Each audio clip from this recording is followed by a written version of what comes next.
সারা দেশের তাপমাত্রা স্বাভাবিকের চেয়ে গড়ে ৭ ডিগ্রি সেলসিয়াস বেশি লক্ষ্য করা গেছে। আবহাওয়া অধিদপ্তর জানিয়েছে, দেশের বিভিন্ন এলাকায় চলমান অতি তীব্র ও তীব্র তাপপ্রবাহ আরও ৪ দিন অব্যাহত থাকতে পারে। এই পরিস্থিতি থেকে মুক্তি পেতে বৃষ্টি বা কালবৈশাখী ঝড়ের দিকেই তাকিয়ে থাকতে হবে, যা আসতে পারে ২৫ তারিখ থেকে।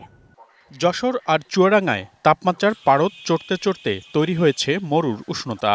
চলতি মৌসুমে দেশের সর্বোচ্চ তাপমাত্রা উঠেছে যশোরে ৪২.৬ ডিগ্রি সেলসিয়াসে।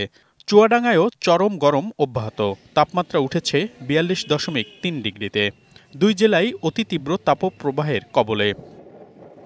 এছাড়া তীব্র তাপে পুড়ছে ১১ জেলা, অর্থাৎ এসব এলাকার তাপমাত্রা ৪০ ডিগ্রির ওপর, কিন্তু ৪২ ডিগ্রির নিচে। এর মধ্যে ঢাকায় মৌসুমের সর্বোচ্চ তাপমাত্রা উঠেছে ৪০.৪ ডিগ্রি।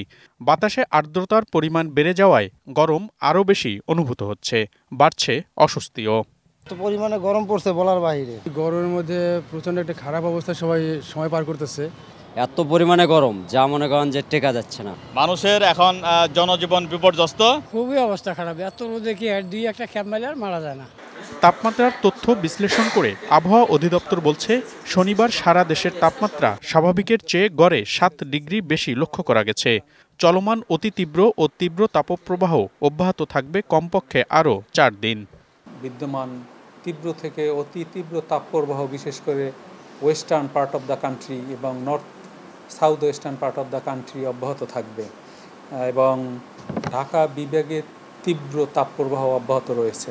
সারা বাংলাদেশে তাপমাত্রা সর্বোচ্চ তাপমাত্রা ৩৬ থেকে ৪৩ ডিগ্রি সেলসিয়াসের মধ্যে ওঠানামা করছে।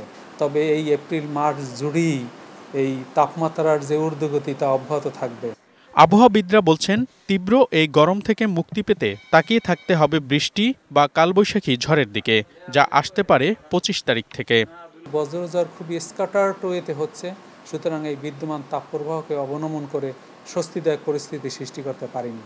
তবে ২৫ তারিখের পর বিচ্ছিন্নভাবে দুই এক জায়গায় বজ্রঝড় হবে।